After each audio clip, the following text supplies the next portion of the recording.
at the end of the day, we are not victims to any of this, right? We have full control over our attitude and our activity. How's yours today? How are you choosing to show up?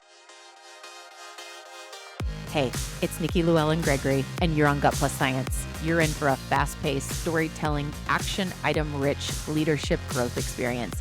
I hope you make this podcast a habit. I consider it a leadership mentoring tool. Learning together makes us better together, and that is how we change the world around us. Let's get to it.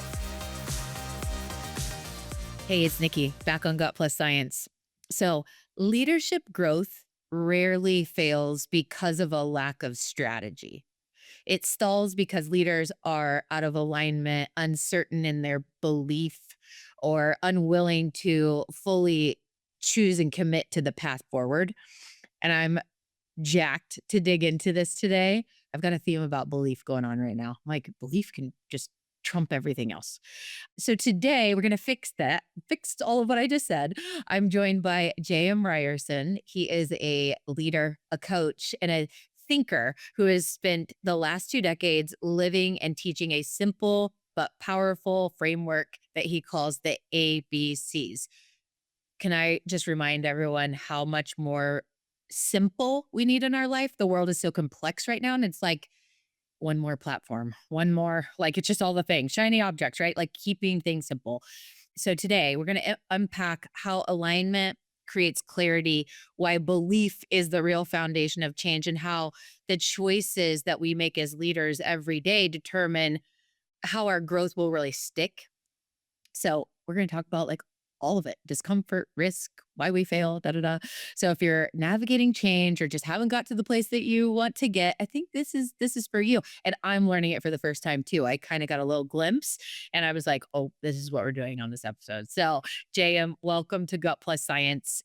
I want to know, how did this framework first show up like in your life to become a thing?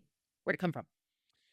Yeah, it's a 20 some odd year process that I didn't realize was a framework. And so it's actually relatively recent. My brand manager and I were talking, and he's like, well, tell me exactly what you do for companies. And I tell him all these things. Oh, I double their revenue, blah, blah, blah. And he's like, no, no, no, tell me the framework. And I'm like, no, Jason, I just go in, I ask questions and, I arrive at this. And he goes, what's the framework? And so he kept pushing me. And I was like, well, I get them aligned. I do this one sheet. He's like, okay. And then I'm a mindset coach. So I work on their beliefs. Oh, okay.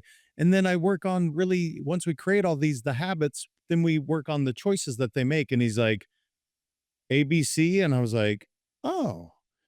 And it was like, oh, Nikki, here's the crazy part. This was just over like a year and a half ago that this was discovered. Same process I've done for years, but it's shortened the amount of time that I can explain it to companies. Last year, the smallest growth was 47%. And I'm like, this is so simple. And yet it's just so I guess frameworks help people understand it. So thank you, Jason. I appreciate you so much, brother. Right. I was just going to say, we all need the Jasons, right? We need those people in our lives that they're like, nope, that's not it.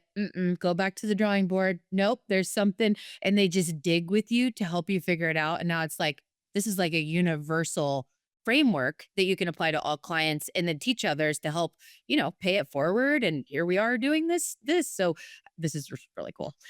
So the ABC framework in detail, you want to just walk through the A, the B, and the C, or do you want to give some context up top before?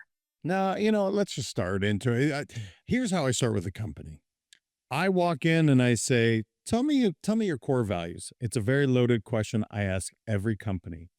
And I will not only just ask one executive, I'm going to ask all of them because I really want to know if we are clear on what our core values. Now, here's the thing so people don't feel bad. 99% of companies really don't know their core values. And I will raise my hand and say, I was the same company. My second company, we had 6 core values, and most people couldn't recite more than 3 of them. Well, that's actually pretty common because we can't actually really remember more than 3 things in our brain. So 3 is kind of the number. So I start there and people realize, holy cow, I don't know my core values. And I'm like, okay, no problem. Why do you exist? Now that's a question. Like, why does this company exist? How do you behave? And they're like, well, what do you mean? How do we behave? And I'm like, well, everybody came from a different environment. How should people actually behave when they walk through your door? And so you arrive at what I call the one sheet. Again, Jason, I'll give him credit. He calls it the ACT sheet: align, commit, and teamwork. Okay, that's what it stands for. And so the first alignment piece is literally this one sheet of paper that everyone from the CEO to the most brand new employee, they have it right in front of them. So there's no time that you have to guess about what the core values are of the company. Why do we exist? What do we do? What are our behaviors and what are we trying to accomplish? So that's the A. I know I went through it quickly, but it is relatively simple, and yet so few companies actually spend the time to do this. Yes, yes, and yes. So my takeaway is I'm really passionate about having a strong mission and then those core values that support the mission. And then we have what we call a culture code, very similar. It's the how we show up. And I mean, that is very normal language in how we show up, like in meetings, like we're using this language regularly, holding each other accountable. Game changer when we added our culture code. It's more powerful than anything because it's like it's the stuff in action. But here's my takeaway because I struggled for a little bit on our core values. I love them. We have 6 and all of those are real. And I think like in our culture code, we're doing those. And I'm wondering, like, I just put myself a challenge. I just emailed myself, figure out how to get it to 3. Because I think, in brands, and Jason's a brand guy, really, right? That's like he's marketing. That's how we remember brands. We remember like 3 words or, 3 concepts or whatever. So I do know that. I'm like, oh, I need to do that. So that's really good. And, ultimately, we want our team members to go out and share the story of us in a storytelling way that's their story. And what that one pager does is like helps everybody align and collaborate best, but it also helps them be the brand ambassador more easily, right? So true. And you're right. Marketing companies know Snap, Crackle, Pop, the Three Amigos, the Three Musketeers. You're going to notice threes are everywhere. Well, why is that? Because we can actually remember. So I love that you gave yourself that homework. You're going to absolutely appreciate it. And for to your other point, you and I were talking off air. You have like somebody that works in New Zealand. They can actually go articulate like this is why PFN is different. This is why we are so different than anyone else because ba ba ba. Most people can't do that. They're like, "Well, tell me about, I do this." And people get excited when you can really be able to say, "This is what my company stands for. This is how we behave." That's not common. And if we can activate the prefrontal cortex, our reticular activating system, now we can talk about it really easily and seamlessly. And again, the test that I always love, Nikki, is have your most brand new employee show them what it is and see a week later how much they've retained. You give them 10, it's going to be really hard. In fact, you can ask them a year later, they probably won't remember. But you give them 3 and it's like, "Oh yeah, it's courage, fun, love," or whatever your core values are. That's so cool.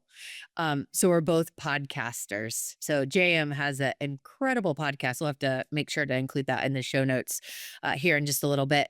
So as podcasters, knowing that podcasting is such a powerful medium right now, particularly in the business world, we're all busy. Well, everybody's busy, but to be able to easily consume wherever you are, whatever you're doing, I'm on the treadmill and I can consume, right?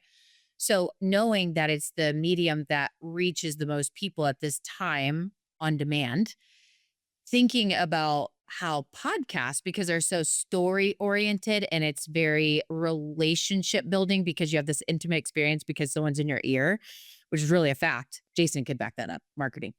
And when you as a leader come behind that one sheet that's so clear to align your team and you have episodes that they get to listen to while they're onboarding to really, hear and feel those stories, hear that inflection in your voice and how excited you are. And maybe there was a really challenging story that got you there. There's so much power in that. And we haven't done much of that work, but I'm so excited to see how that helps with something like this, like to help the leaders have those episodes. That's a really good idea. By the way, I have not done that for my own company. I love that. It's really Like, cool. why wouldn't you? It's Right. so cool. Yeah. Yeah. So in that align area, I think we've kind of hit the points there that if we get really, really clear and we succinctly put this together to help all of us be able to absorb it and articulate it back, make it our own story. Yes, yes, and yes. So get it to three, get it on one page. Now, is there an order for you have align, believe, and choose? That's what we're talking about. Is this in that order? Like, is belief next? Or Yes. okay, Yeah. it's next. It's sequential. Yes, it is. Now, yes, and we're going to constantly go back and forth and check in on one another. But we start with the A because if we don't know the rules of the game, so if you and I wanted to play basketball, well, we need to put up some lines and dictate how we're going to, right? That you know the rules of the game. That's what your A is. That's what you're doing. The B part is, and this is probably the secret sauce when people are like, well, how can you help companies with revenue so much? I don't have the scar tissue that these companies have. I see nothing but pure potential. And if they're like, oh, I want to do this much, okay, cool, let's go do it. Whereas most people that are in the organization, they're like, well, let me tell you all the reasons we can't hit these goals. And so, really, if you think about it, the only people that are limiting the growth of the company or themselves really starts within. And so I do the same thing with the company as I did with professional athletes or executives. Like I want to talk about what's going on between the ears, what's going on with our belief. And my favorite quote is from Henry Ford: whether you think you can or can't, you're right. And it's so simple and profound. It's like, it's true, right? And so when I ask companies, what are you trying to accomplish? I wait for the buts.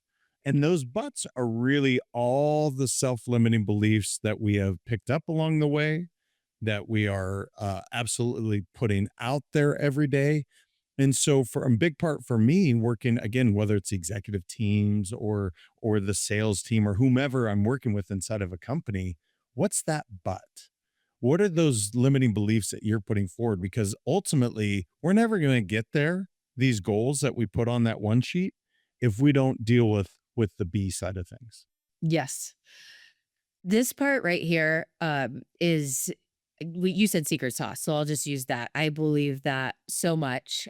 And there's so many components to this through the life cycle of an employee, let's say. So let's say we're belief can apply anywhere, hobbies, parenting, all the things.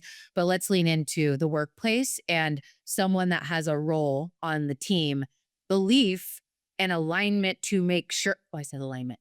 I don't know. But the recipe to make sure that the belief works starts from hiring right, right? Like matching the person because let's say that someone kind of was like, I just have to like find a job to make money and whatever. And they take the job and they're just doing it for the money. Like you didn't have the right aligned person on the seat of the bus. So all this other stuff down the life cycle of the team member is going to be really hard. So let's go there for a second because I think it's much easier when you're an entrepreneur, a dreamer, whatever, that's just kind of more natural, even though there's tweaks and things to get that belief. But let's go from like how this shows up when you have a team member that you really want to help with this belief. Like, talk about those components that have to be aligned in order for all of this to work.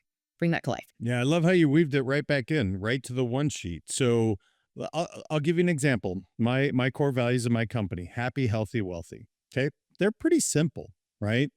What I'm looking for is people that genuinely are happy. They want to come to work and they're not they're not having a glass half full day all the time. It's, or glass half empty. I guess I always mess that up. It's a full glass. They're happy to be there. And then we have our how we show up and our how we behave, which is we have a growth mindset. We get better every day when we work as a team. So to your point, if I'm working with somebody and their belief is, you know what, we just can't do that. And that's their immediate response. We can't do this. We can't do that. That's not a growth mindset. That's actually a fixed mindset. So I get the chance to say, Look, this is a part of how we behave. If you have a growth mindset, we absolutely have a seat on the bus. We're going to figure out where you fit. But if your go to is we can't, we can't, we can't, this is just not the right place for you. And so, to your point, I think where you're going, Nikki, is if we figure it out in the beginning with our hiring decision, we don't have to deal with a lot of these beliefs. Now, if you're going, well, okay, great, JM, I'm just putting this alignment, in place. Now I'm dealing with beliefs that are, we got to clean slate it. So if you're just starting company and you're like, all right, here's my one sheet, here's my alignment side. Now we're going to deal with some beliefs. Let's give them the opportunity to say, here's where we're going as a company. We'd love to have you on board. But just so we're clear, these are the expectations moving forward. And that gives people a chance to say, oh, you want me to show up and have a growth mindset. And I have a great example on my team. I can see her clear as day. She's beautiful. She's wonderful. But that growth mindset, that's taken a minute and that took some coaching to get her there. Now she thinks that way. And now she absolutely belongs on the bus. And so that's why it's those two work hand in hand. Mm. So, so important. It's going back to you're like, well, let's take it back to the one sheet with a line. In the beginning, we have to be aligned with the why we do what we do and the how we do what we do so that the belief is incorporated to the workplace, right? And then we bring in like, okay, let's tie it into some of their dreams and let's stop living in reality, right? Because there's so many times, like you said, we can't do that. No, that's, it doesn't. And it's like, get out of that and dream and align it to things that really excite you, and watch this belief come alive. And man, it's just, if you're not living that way, make that a goal for this year. Cause why not? Right? If you don't have that belief, it's the fire. It's the thing, just secret sauce that keeps the engine rolling through all the things, the ups and the downs. So I love that a lot. Anything else you want to tell us in this category of belief? I think you brought up a good point. So think of some of these companies that have changed our worlds. So Steve Jobs and Apple think differently, right? It wasn't like, tell me where you can't succeed. No, he's going, hey, we're going to change the world by putting music in this little thing at the time called, it was an iPod, right? Now it's just an iPhones. But the whole idea is like, we're going to change the world with music. Don't tell me all the reasons you can't do it. Just go figure it out. Elon Musk, another example where it's like he's not the one tinkering and figuring out how to do it. He's creating some idea and he hires incredible people that are like, yeah, we can do this. We can disturb the entire automobile sector. No, you can't. Well, yeah, we can. Here's how we're going to do it. So I totally agree with you. It's like leaders, if you're listening, your vision has to be so big that everyone inside your team, their vision fits inside it. That's what we want to talk about when we're talking about that B section. How big is our belief, and are we sharing it on a constant, daily basis with our teams? I'm so glad that whatever you said just made me think of this because I think it's so crucial and we got to talk about it. The things that we do as leaders that drive belief or take it away. So, leaders are the visionaries, right? And every person without title can be a leader. But if you are leading a workplace, people are looking to you for the vision, the clarity, the certainty, or whatever, all those things. And if your belief isn't there, do you think theirs is? That would be a absolutely no.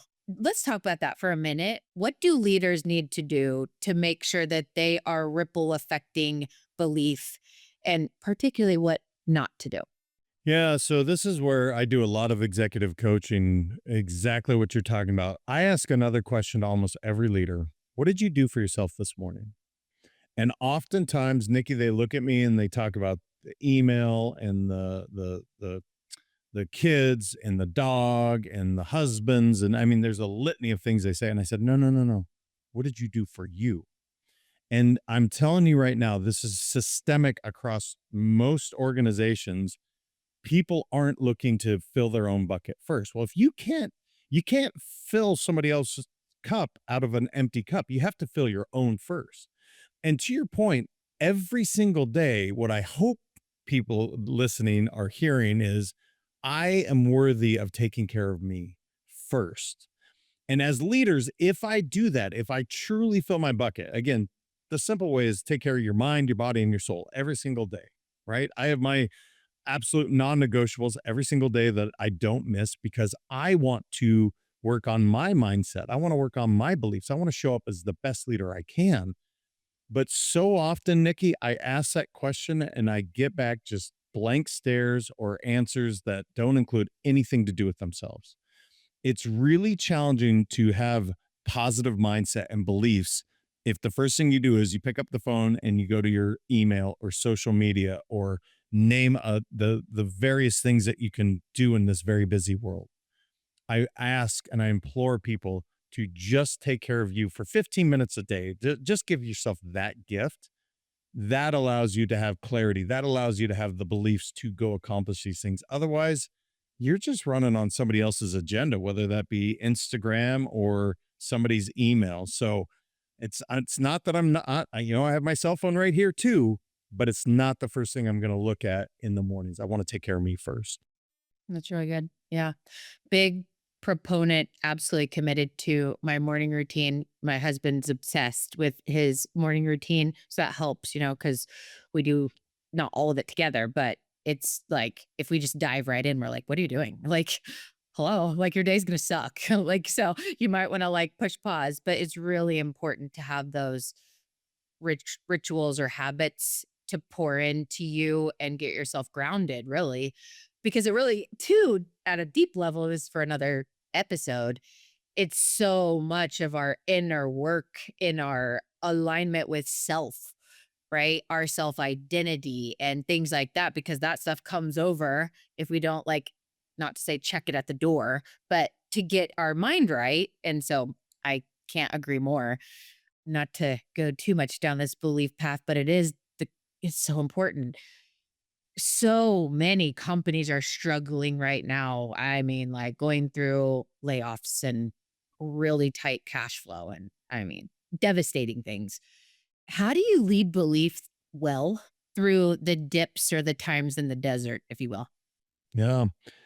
You know, being a very upfront and not burying your head in the sand. I've seen so many times when if your company's struggling and the rumor mill's going to happen. So as a leader, you may as well take the time and give a state of the union. And I always think of like my high school football coach or, that he'll grab the face mask and he's giving you like, "Hey man, here's where we're at." By the way, I'm not HR, so please don't grab face masks or grab people's face. But but you understand the idea where look, we're going through a challenge. This is what they are. Boom, boom, boom. And most of the time, the companies are struggling because of outside influences, right? Maybe it's the economy, maybe it's, AI has disrupted something. There's all sorts of things. And so, the more as a leader that you can actually come and address the team and say, here's what's going on, here's our game plan. And by the way, we are absolutely open to feedback and suggestions of how we can improve our processes, how we can get better. That's how companies thrive through these moments of adversity.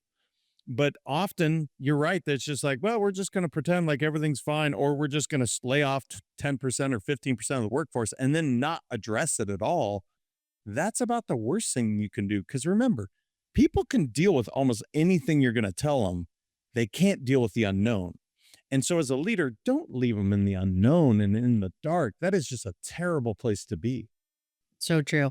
And just as a reminder, with all the resources we have today, they can in 24 hours make a decision to hop online and start looking around and you've lost them. Like it's really important to not just like throw your state of the union together, but address it fast, not perfect. It doesn't need to be perfect. Like it's better to be fast and fumble a little, like and just be vulnerable than like, well, okay, I think we're gonna be ready next Thursday. It's like they had all weekend, dude. Like they're and we don't want to do that to people in general, right? So I don't think anybody, any leader who was like, I was waiting till Thursday had it in their heart. Like gosh, I just want them to stress out. Like they're not thinking that. It's just not realizing if you were in that seat, right? And someone else is calling your shots and you have no clue, like you've got to be able to put that, certainty out there. Maybe not certainty, I don't, but confidence. I don't know.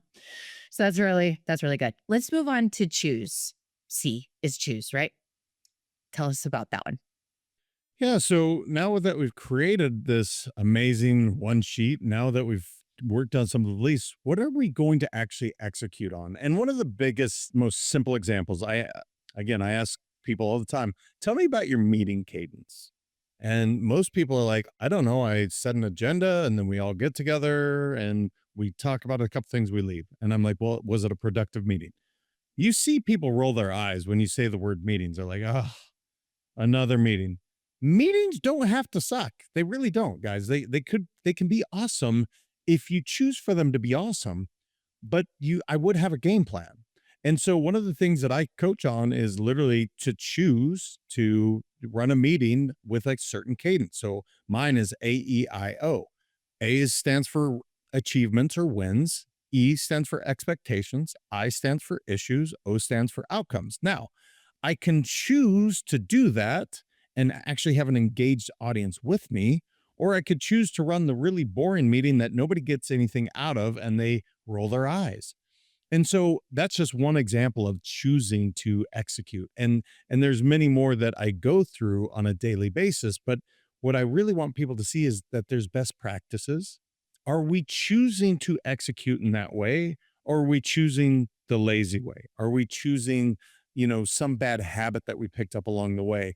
And it really is a choice because at the end of the day, we are not victims to any of this, right? We have full control over our attitude and our activity. How's yours today? How are you choosing to show up? And so it's checking in on those C's, like what is your best practices and are we choosing to do that? And you think, oh well, of course, Jam, that's really simple. You'd be shocked how often I'll say, okay, how often do you do your check-ins? Oh man, I forgot to do. So you chose not to do that. How is that for that employee? How's that for that team? They're underperforming. Did you choose not to meet with them?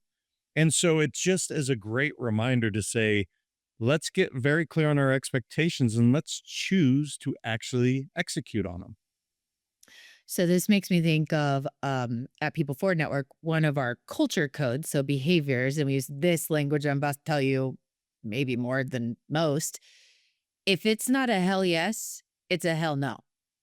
So we say that with partners we work with. We try so hard to align with the right people that we work with. And, sometimes you get down the road and it's like, man, this is so draining. Whether the person like doesn't do the follow through or whatever it is, or maybe they're just like, I've had a couple of partners over the time that they're just rude. And it's like, who were you during the sales process? Because you're just rude and it's not fun and it's a hell no. And, so having everyone on the team be able to have a part in choosing, right? Because we hold ourselves to if it's not a hell yes, it's a hell no.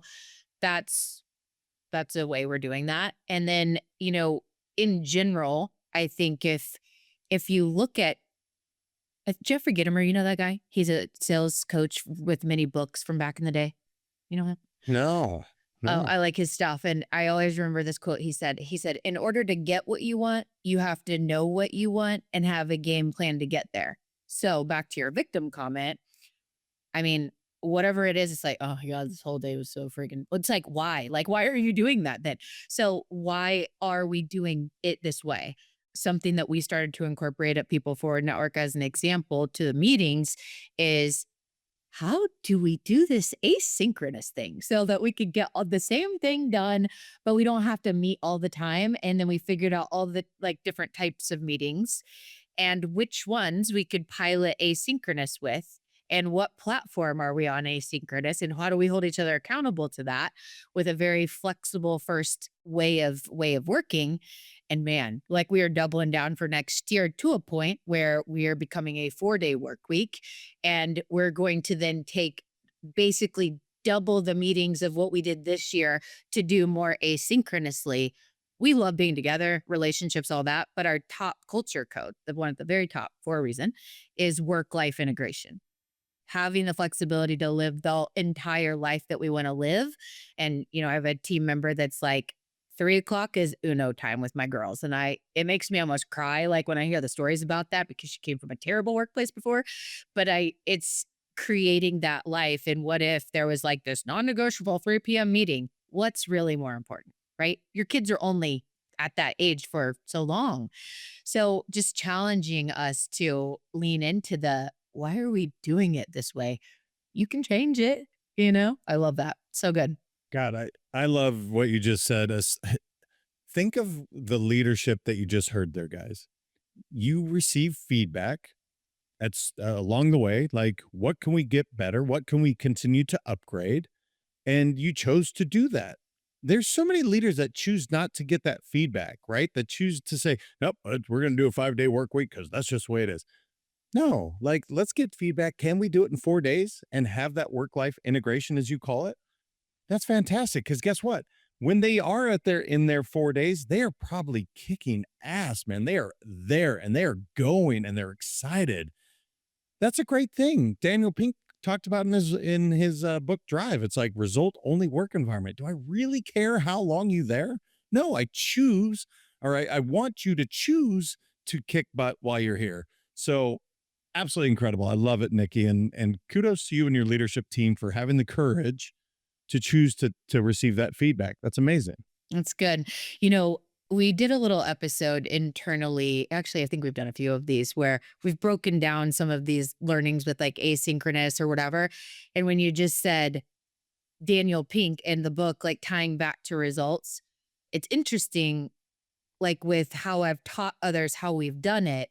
There's no way you can do it. Like if somebody's like, I'm going to go all remote, but we've been in the offices and whatever. It's like, it's completely different, and the one thing that you have to be centered on is the outcome, the results. It's like the clear role, the clear KPI, and the results, and then it's like, "You do you, boo." Like, you go do it. Like, we know what the measurables are, but the results is the key. So one of my 6 core values is results. So we're gonna have to figure out, I'm like, "Oh boy, that one's staying." And which one, because it is rooted in that, so that if one of our core values is results and the top line item is work life integration, because that is what everybody loves the most. And we're about to go on a 2.5 week break for the holidays that we work so hard for. And let me tell you, I have had 18-hour work days lately, I'm pretty sure. And to get that done, right? That was my fault. I shouldn't be doing that. That's not healthy. But I'm saying I know what I have to get done to be able to do that. And no one else on my team is doing 18 hours. I chose that and it was wrong. But because I want to close the year perfect, not perfectly, but in an excellent way. But I know the result to be able to get that. Man, I'm soaking up everything that you are sharing here. And now I want to hear your favorite story or a favorite story of a client you've worked with that you brought this framework in. Here's where they were before. They applied it. And here's life now. Oh man, that's like picking your favorite child. That's a hard one. You know, okay, my favorite. It's actually one of my first clients. And I didn't call it the ABC framework, but it was what we took him through. Thank you, Jason. I hired he yes, thank you for making it. Sorry, I'll call him John. Sorry, John. Probably could have even been faster. So when John came to me, his dad actually reached out and said, "Hey, will you coach my son?" And I said, "Yeah, sure. Why?" Well, it was a restaurant business, a family business, and John was going to take over as CEO, but he was concerned about his health. And I said, "Well, I'm not a dietitian. I'm not a nutritionist. I'm not a trainer, but sure, I'm happy to help." Well, with John, he literally lost 80 pounds in 6 months just working together. Now, that's cool. But here's the cooler part. John found his now wife, his soulmate, and now they have a child with another one on the way within less than a year of us doing this. And I think that was cool. But then, literally, within the first 10 clients, 6 of them had a similar story. And so, what I love about it, Nikki, is I'll say John's my favorite, but literally, Kevin came after that. Same thing, found the love of his life. And I think what that means so much to me is okay, now we're succeeding professionally. But again, I call it work life harmony, similar to your work life integration, right? Like they have this to where I'm really happy professionally. And now personally, I'm thriving. What do you know? Both are actually really rising and rising up. And so when I look at those things and I meet with these executives and they're burnt out and their health is failing and their relationships are garbage, to be a small part to say, you know what, it doesn't have to be like this. You can thrive in a marriage and also kick butt at work. Like you can do that. You can have great relationships with your kids. You can be in shape. So I know it's a long-winded answer, but it would absolutely be John and losing that weight, but more importantly, finding his person and creating this beautiful family that he has. And then you think about the vibe John brings because he feels better and he feels loved and like all the things that are at home, you're happier. And then you bring that vibe. It's just that's a thing. Like if you're not happy and you don't feel good, you might be trying really hard and doing your best, but it's not sustainable.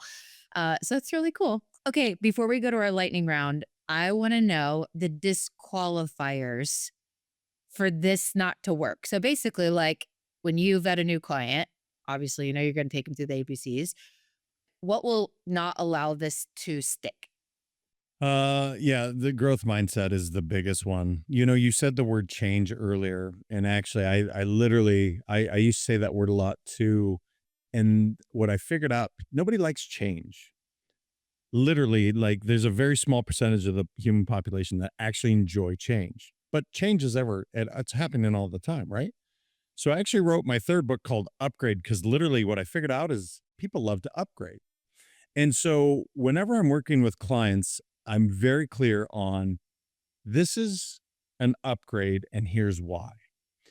Now, if they see it as a change, not going to be long term. John would have lost weight and then gained it all back and it would have been a crappy story. But because John, to your point, made the upgrade, felt better, and now it's just a part of who he is. It's now an identity. Identity. That's so core. That is so Yes. core. Like, and that never stops. Kind of like growing and growth mindset and like feeding and fueling yourself. Like, I could go off on a soapbox. Please don't forget what you're going to say. But that identity piece, 98% of it is subconscious. So if we say change is hard and da da da. And it's like, oh my gosh, to keep up on this. But upgrade, right? Like subconsciously, what that does, that is really real deal stuff. Yeah, and it's so good. Even the way you said it. So here's what's interesting.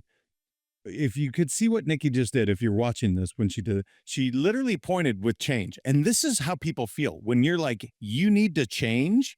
It's so judgmental. But if you're like, hey, would you consider an upgrade? To your point, people love it. I'm going to upgrade. And now it becomes part of who they are. And now they're like, yeah, I have a growth mindset.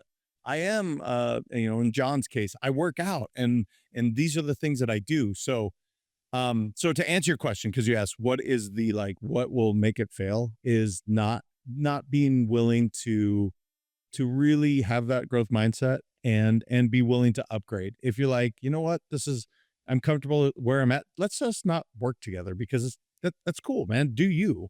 But if you want to upgrade, I love it. I love winning. Let's go win. That's the name of my company. I love to win. I love that. I'm going to upgrade my attendance at the gym. Will you ask me about that next time I see you? I Okay. absolutely. It will be a hell yes, Nikki, which I love I that by the love way. it. I love it. Okay, so we're gonna go this little lightning round before we sign off. Just real quick, but we ask every single guest and have for 8 years your favorite book of all time or a favorite recent read. It'll go on our recommended reading list with your name by it. Oh, again, I'm going to say Man's Search for Me Meaning. I read it too. yeah, That's my favorite. literally every single year I read it for So perspective. I cry every year but yeah, it's Viktor Frankl nailed that book. it is. And it's not that long. Like, it's a complex it'll tug on your heart. You just gotta read it. Just read it. If you haven't. How about we heard on our team at PFN that you were in Sports Illustrated. What's up? Tell us the story. So I was actually a better swimmer than I was any other athlete. Although I played basketball in college, truly I was a much better swimmer. And I was gosh, 12, I think 12 years old, and state meet. I had 8 events and I broke 8 state records. And so they put me in this, the faces in the crowd, and so it was kind of That's cool so for a cool. kid from Montana. Yeah. Yeah. Like, do you have that in a case or like a frame or anything? It's somewhere in a memento Cool. box because I just but Michael Jordan was on the cover shooting a shot over Craig Elo, so it was pretty cool. Oh, MJ over LeBron. Just saying. Okay, so next one, tell us about that bucket list item that you're definitely making happen. I just told my son this literally like 2 days ago, fly fishing in New Zealand for brown trout in these canals. And the reason it's so important to me, my dad and I grew up fly fishing together. My dad's no longer here, and it's one of the things we talked about doing. And life constantly got in the way. And again, I chose to allow life to get in the way. We both did. I am not doing that with my son. Like, we are absolutely going to do this. We will celebrate my dad, and he will be there with us in spirit. But that is happening literally in 2 years. It's already planned, and we are not missing that one. I love it. That's so cool. So a couple quick things we want to add in the show notes and encourage people to take next steps on. So your podcast, by the way, this guy, we met through kind of learning about podcast. I don't even know exactly how we met, but I got into your podcast like statistics, and I was like, dude, like, what? I have like never seen these kinds of numbers, like, really. Like, I see them like in the news or something, or like, the trending awards on Apple or Spotify. I mean, it's legit. It's really cool. Tell them, just give them a little snip about your podcast and like what to expect in the episodes. Thank you, Nikki. Let's go win. It's literally to inspire people to live their best lives. So we have, people from all over, athletes, executives, and, entrepreneurs telling the good, the bad, and the ugly of their story. And I just want people to share. So I love doing it. We have great guests, and thank you. I appreciate you, the shout out. It's amazing. So cool. Good part for incorporating into a morning routine. Like if you've got to drive or while you're working out in the morning or whatever, it's really good because I think it's a habit, it's a habit builder to provide inspiration, right? And ideas. It's yeah, really great show.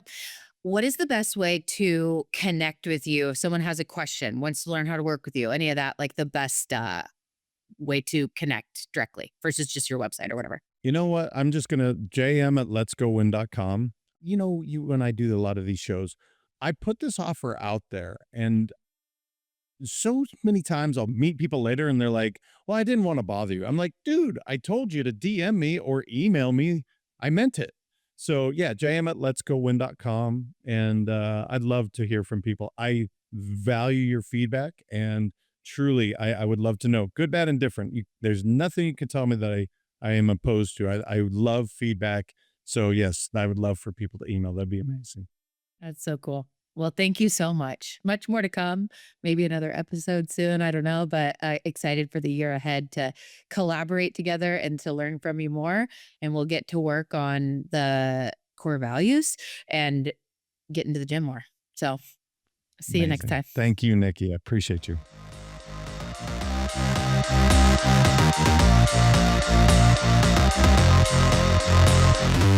We just left the world a little bit better. Now, go do something with it.